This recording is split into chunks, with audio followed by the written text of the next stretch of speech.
This is PV Park Strazhitsa, and it's comprised of 8.5 megawatt peak PV system in combination with 35 megawatt hour battery system. It's also connected to a bread factory. In the food industry, their machines are equipped with really sensitive sensors. The small flickering in the network can cause a huge damage.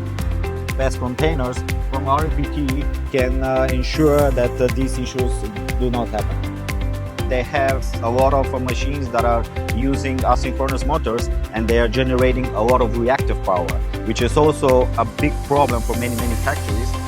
Thanks to our system, we are helping this customer to reduce the reactive power cost almost to zero, and they are every month like 70,000 euros. So it's a huge saving for them.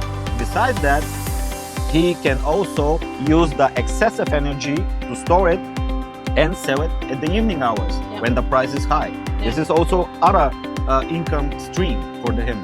At the same time, he has also a duty that every day a schedule should be sent to the energy trading company. And thanks to our system, the schedule is precisely fulfilled.